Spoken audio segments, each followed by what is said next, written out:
what you want to do with your life, right? Don't go be doing something you don't enjoy. Don't do something don't get locked into, a car that you can't afford and doing something crazy because you need the money. Don't do that. Do what you want to do. Do what the f is it that you really want to do? Because if someone else is doing it, you can do it, I mean, everybody makes their own path through this world, but a lot of people don't follow the path that they really feel pulled to. There's, for whatever reason, they got negative programming. When they were kids, someone told them they couldn't do it, or told them to take the shortcut, or take the short route. That's a sad thing, man, when you talk to dudes, especially like talented dudes, and they don't follow up with what they want to do. Even if other people can't see through their filter of criticism, you're still driven by love. Every one of you is a piece of all that is. Every one of you.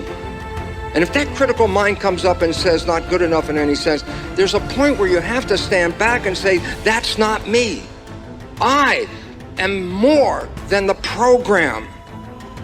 And when you let go of that problem of self-criticism, you learn and experience for the first time in your life self-love. And why is this important?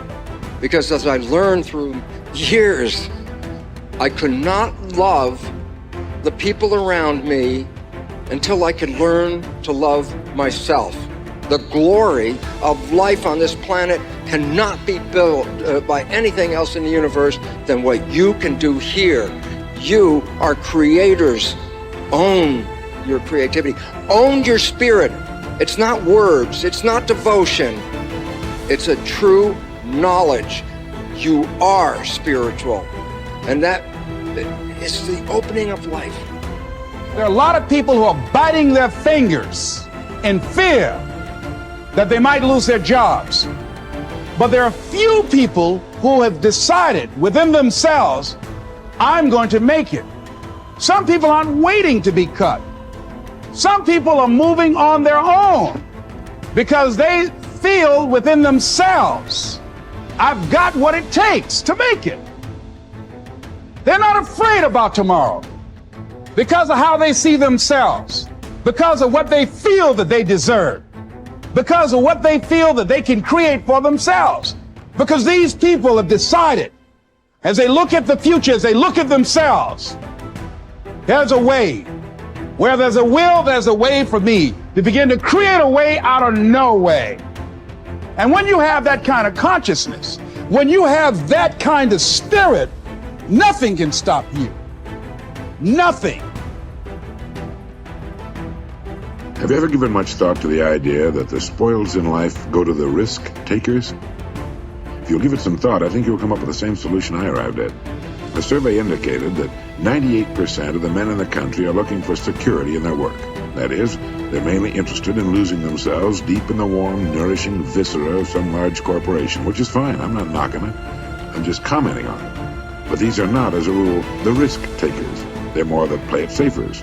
And while they can have good and successful careers all their working lives, the chances are against their hitting the big jackpot. Now, the reason I say this is because this sort of life, as a rule, does not encourage a man to do much more than he has to do. And he'll usually spend his free time, which comes to something like 72 hours a week when he's neither working nor sleeping, in pursuits not calculated to help him get ahead in the world. Now, the man who risks his spare time writing a book, painting pictures, fiddling with inventions, continuing his education, is generally the one in this kind of milieu who will advance above his fellows. But the man who risks all of his time on a goal he wants to reach, on a dream in his heart, who stakes his livelihood and the livelihood of his family upon his own brains and the proper use of his time, and tackles the world single-handed, here's the risk-taker to whom the spoils will generally accrue. Now, I'm not talking about the impractical dreamer and stargazer. I'm talking about the man of action who gets out and raises the dust in the world. He might take some king-sized pratfalls and be snickered at by friends and relatives of a more conservative bent, but he'll usually make the grade if he stays with it, and earn their admiration, if not envy, before he's through. You know, one of the biggest factors in his favor is the size of the group he belongs to. According to the most reliable figures I can find, this risk-taker belongs to only about 2% of the population. And since he's generally working on an idea that will in some way serve the big 98%, the odds swing rather favorably to his side. Additionally, a man on his own must think.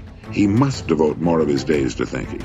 Conversely, the man with a good steady job who's familiar with his work and surroundings can go along pretty well from day to day without doing any creative thinking at all. And as I said, we have a tendency to do no more than we have to.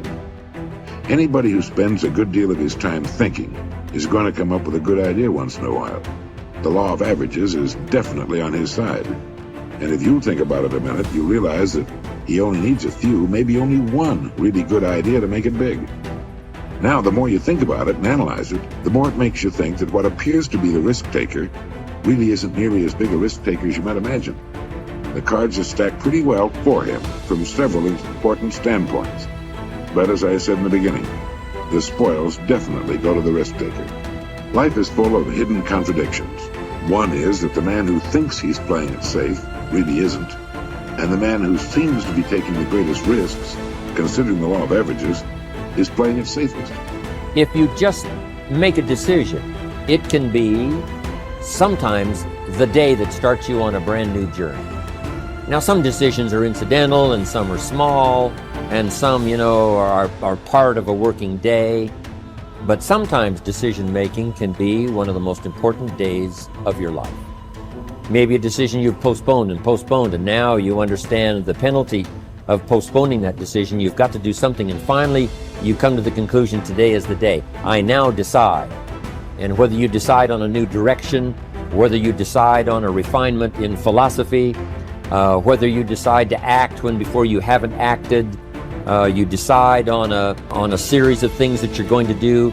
Deciding can be such an incredibly important, very exciting, inspirational day. Also, deciding sometimes starts the process of lifting our self-esteem. Sometimes when you look back on it, the day that you decided was just about as exciting as the day when you finally accomplished the project. That when you finally made the decision, you finally got the monkey off your back, as we say in English. You finally, got through whatever barriers kept you from making that decision, and finally you made a decision. And now it seems like the sky is blue and the air is clear and your mind is ready. The adrenaline starts to flow, things start to happen to you from that moment of decision. So that can be an incredible source of inspiration. Now, if you don't follow through, it's not going to last all that long. If you decide and then, postpone and you decide but you still don't get to it for a week or a month or a year, soon all that energy and that source of inspiration is all dissipated. So deciding is inspiring, but not for that long. But once you decide, it can be a very powerful day. But now, of course, you must follow through. But if there's some things you've been postponing, some decisions you have just, hadn't gotten to, I would ask you to just, take out your journal and just go through, what have I been postponing that's not going to be better for my health? It's not going to be better for my future. It's not going to enhance my finances. Maybe a problem needs to be solved. I got to decide when I'm going to do it and how I'm going to proceed. I need to get to it. I promise you, if you'll go through some of that list and start making those decisions, your inspiration will start to flow, and those could be very critically important, exciting days. Indecision is the thief of opportunity. Indecision means the door is still closed. Indecision means the opportunity waits. Indecision means what could be is postponed or may never be. And those are all the penalties of indecision.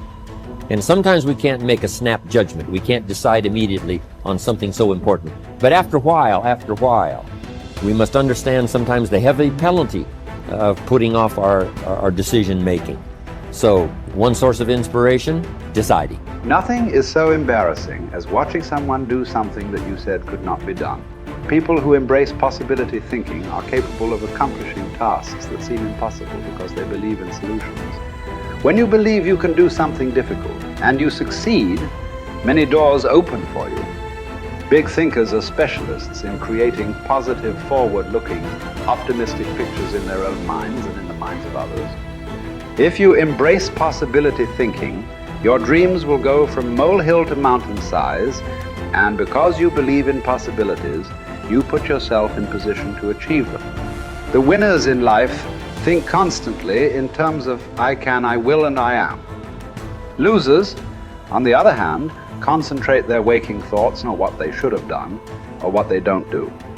If you believe you can't do something, then it doesn't matter how hard you try, because you've already lost. If you believe you can do something, you have already won much of the battle. The first step in becoming a possibility thinker is to stop yourself from searching for and dwelling on what's wrong with any given situation.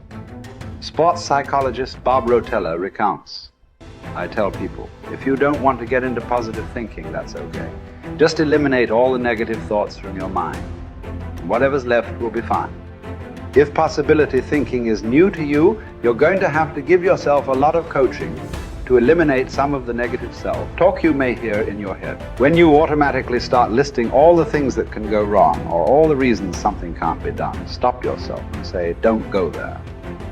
Then ask what's right about this. That will help to get you started. And if negativity is a really big problem for you and pessimistic things come out of your mouth before you've even thought them through, you may need to enlist the aid of a friend or family member to alert you every time you utter negative ideas. One of the best ways to cultivate a possibility mindset is to prompt yourself to dream one size bigger than you normally do. Let's face it, most people dream too small. They don't think big enough. Henry Curtis advises, make your plans as fantastic as you like, because 25 years from now they will seem mediocre. Make your plans 10 times as great as you first planned, and 25 years from now you will wonder why you did not make them 50 times as great. If you push yourself to dream more expansively, to imagine your organization one size bigger, to make your goals at least a step beyond what makes you comfortable, you will be forced to grow. And it will set you up to believe in greater possibilities. Most people want their lives to keep improving, yet they value peace and stability at the same time. People often forget that you can't improve and still stay the same. Growth means change. Change requires challenging the status quo. If you want greater possibilities, you can't settle for what you have now. When you become a possibility thinker, you will face many people who will want you to give up your dreams and embrace the status quo. Achievers refuse to accept the status quo. As you begin to explore greater possibilities for yourself, your organization, or your family, and others challenge you for it, other possibility thinkers across the country and around the world are thinking about curing cancer, developing new energy sources, feeding hungry people, and improving quality of life. They are challenging the status quo against the odds. And you should too,